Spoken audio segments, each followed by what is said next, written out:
Welcome back, everybody, to the Sonoma State Dynasty here on the Rabbit Hole Sports and Media YouTube channel. In this one, we start with a bye week, but we will be taking on the University of Nevada Reno at home. I believe I said we were going on the road, but we're actually at home.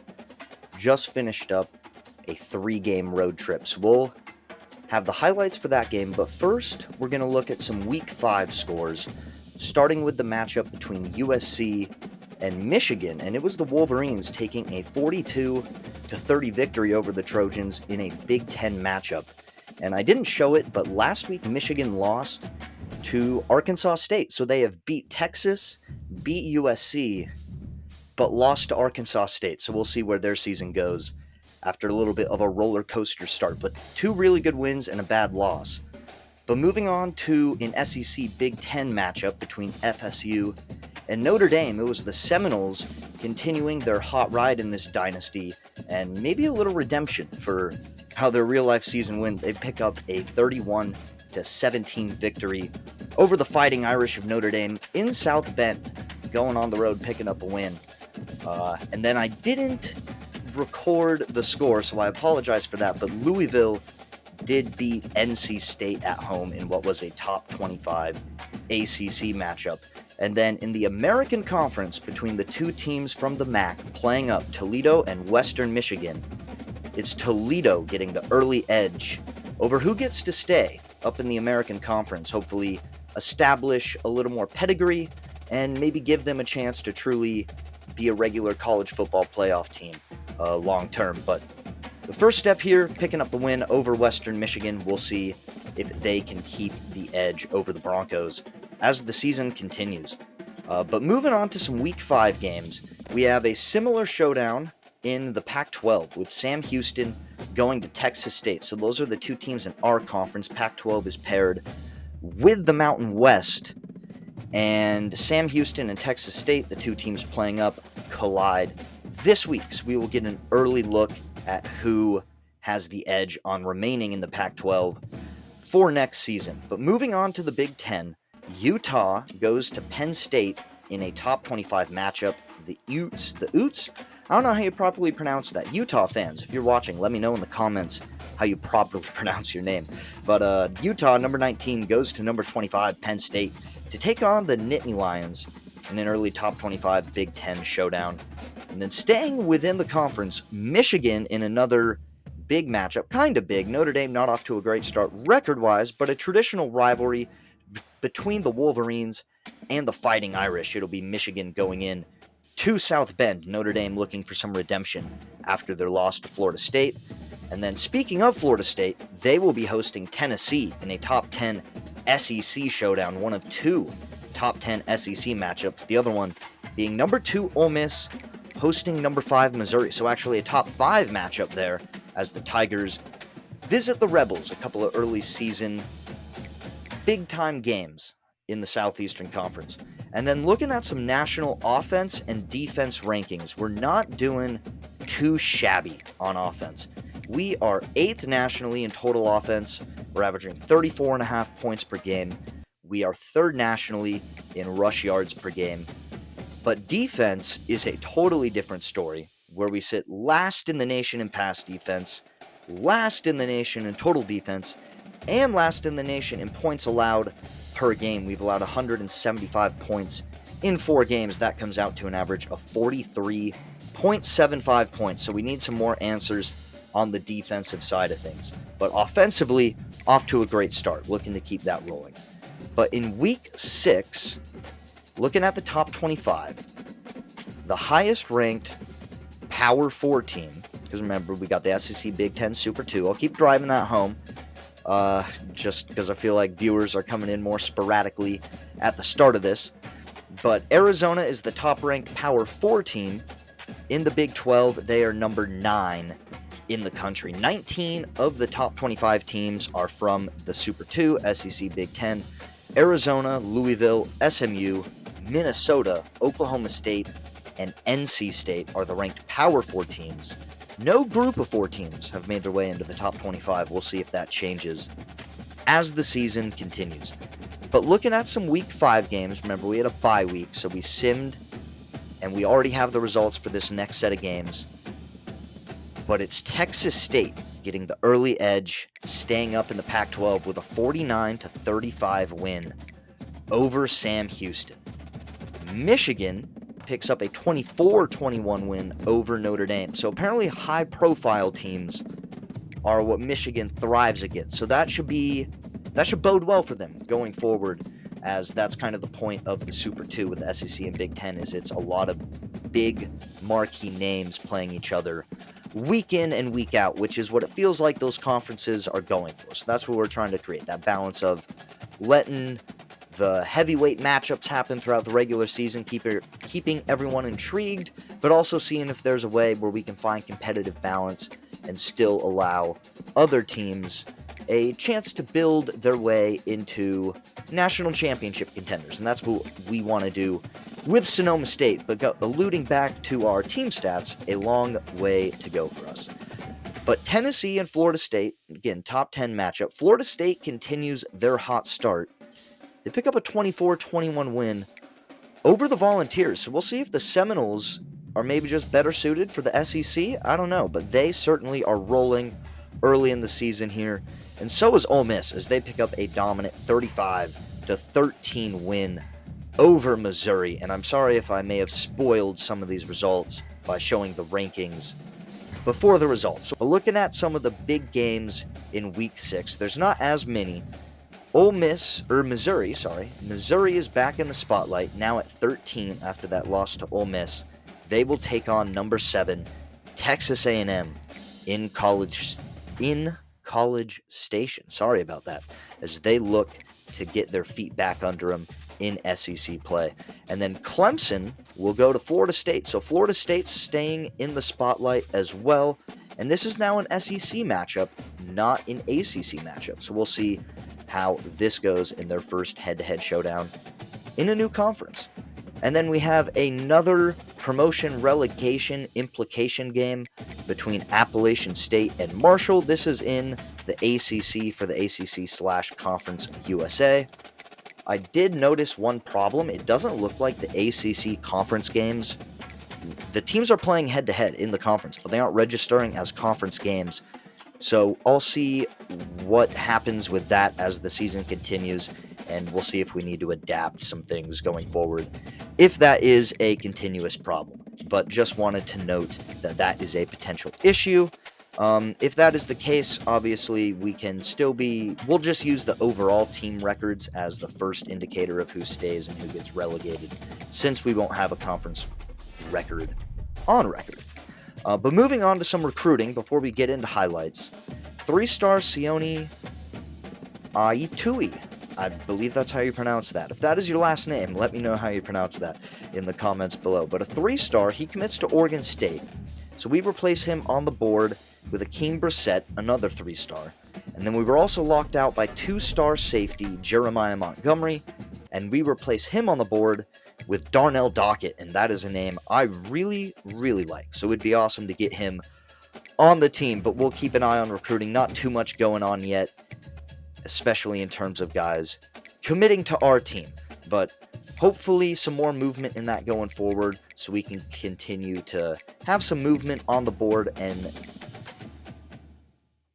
what's the right word? Attribute more hours to other recruits, and not just the ones we have hours on for now. But with that being said, let's get into our highlights versus the Wolfpack in Rohnert Park.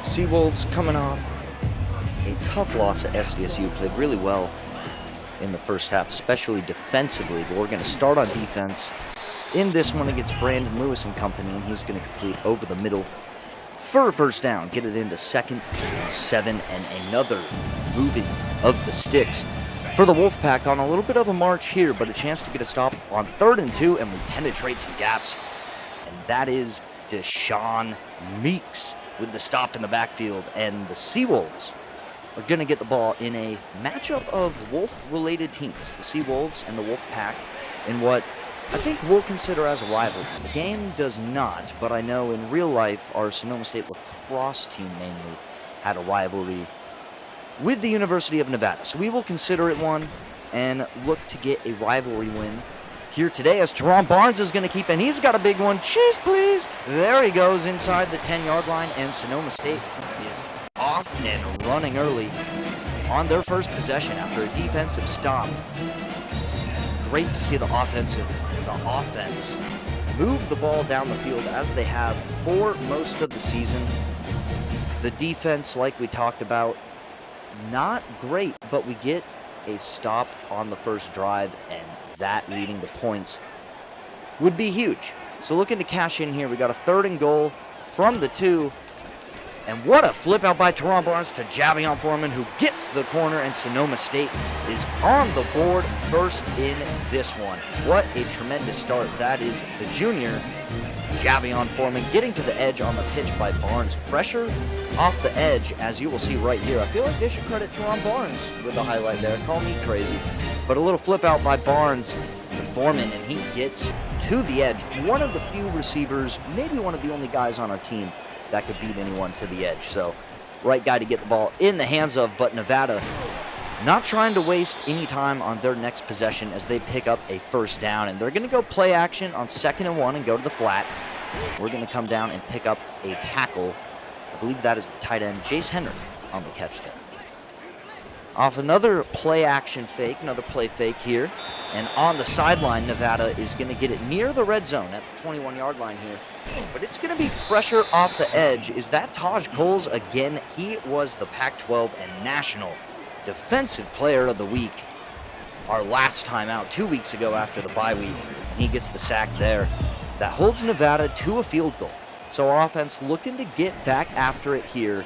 And a dangerous throw, but we are able to switch on with Demetrius Williamson, and he does an excellent job coming back to the ball, making the catch, setting up a 1st down, and a Terron Barnes keeper, and we're going to get him down just in time to avoid being hit. If we can get big runs and not have him get hit, that would be great. That is a big ask, though. We're going to get out of the pocket here, and on the sideline, out of bounds again, avoiding another hit. 4 carries, 75 yards in the first quarter for Terron Barnes. Excellent start for the Seawolf offense.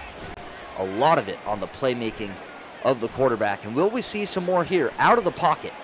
Barnes down the field to Scooter Page. Touchdown, Sonoma State. And what a dream start for this team. Coming off some shaky defensive outings, holding Nevada to 3 points in their first couple of possessions. And on the first play of the first quarter, it is going to be Scooter Page, who has been a big play receiver for us in the early part of this season. On the scramble there, settling up, had to make sure that safety didn't commit too hard back to him before we let that rip. But once he moved away, Barnes put it on the money. And that's number 5 to number 22 to give the Seawolves a 2-score lead to open the second quarter. But Nevada and Lewis back to work here, into tight coverage for a 1st down and into Sonoma State territory.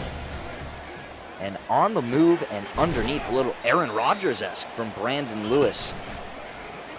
And Nevada moving the ball again. This is the second drive where they really moved it.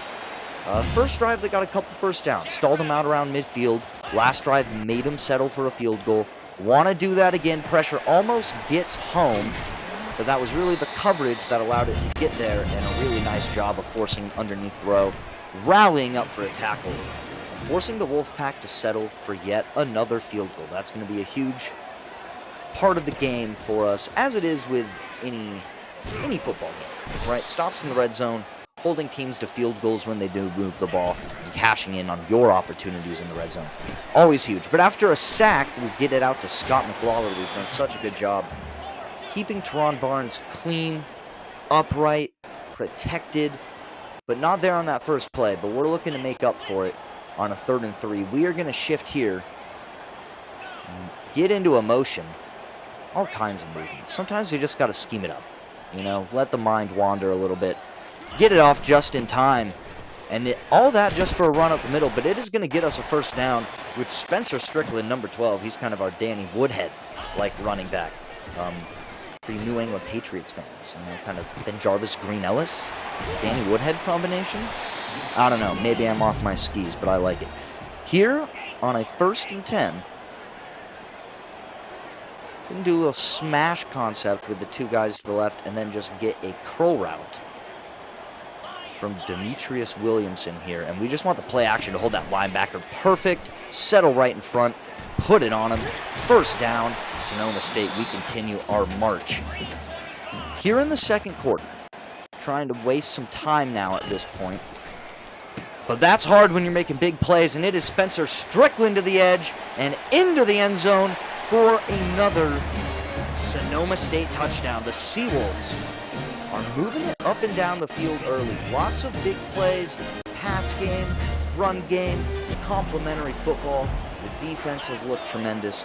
This is exactly the kind of outing you want to see off of a game where you feel like you let it get away, and a bye week especially.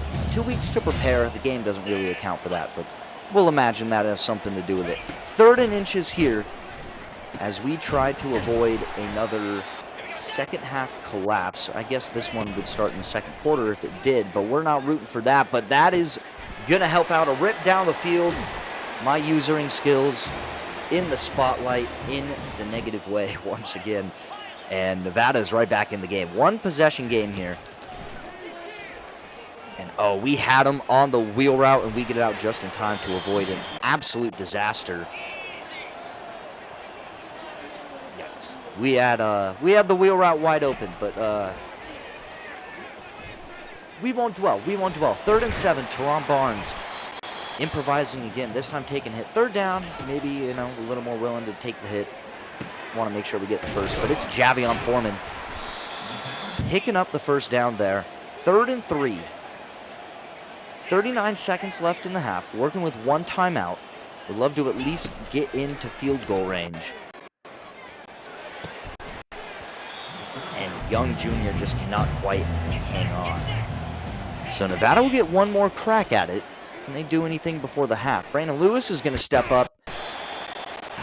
It's going to be Joshua Townsend bringing him down. I can't quite tell if that was a sack or if he brought him down at the line of scrimmage, but a 21-13 halftime lead, averaging 9.9 yards per play. Look at that complimentary football. It's so beautiful. 133 pass yards, 135 rush yards. Love to see it. And we start the 2nd half with the football. It's time to build. It's time to build. We've spoiled some opportunities. Let's build. And Terron Barnes is trying to do exactly that, as he is already over the century mark with a little bit of change. 104 yards on 8 carries for Terron Barnes.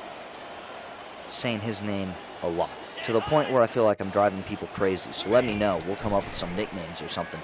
And my favorite animation on a screen pass, running back runs in to the line of scrimmage. Always thrilled to see that. And the Wolfpack will get another opportunity on offense, and they're quickly in to Seawolf territory on their 1st possession of the 2nd half. Moving around in the box, bringing Nico Solomon down, because of course that's what we need after all the times we've been smoked over the top, and exposure once again. Brandon Lewis on the keeper with the option, and Nevada is in the red zone. More moving around. 2nd and 5. Looking in the back, maybe a play there for Chase Freeman, but we break it up, had his back turned. And we force Nevada into a 3rd down. Can we stall out another red zone drive? The answer is yes. Bubba Van Claiborne on the blitz. Getting home, one of the more fun names on the team. Bubba Van Claiborne, Scooter Page. Gotta love the EA random generator. Beautiful. Back on offense. Defense comes up with a big stop for us. And why not go back to number 15, Mr. Foreman. Getting open on the drag route, getting around the edge, and let's get downhill on a counter. Let's get Keontae Tyson involved. Haven't called his name too much so far in this one, but he's going to set us up with a 2nd and 4. That would lead to this 4th and 1. Man, I love being aggressive on 4th down, but some opportunities have really bit us in the butt this year. And hopefully this will not be the case here. We're going to check, move around, and we're going to get Cameron Teague downhill, right through the middle. Keep those sticks moving, and get this ball out to Scott McLawler. Look at the physicality, setting us up with an advantageous third down opportunity. 3rd and 3.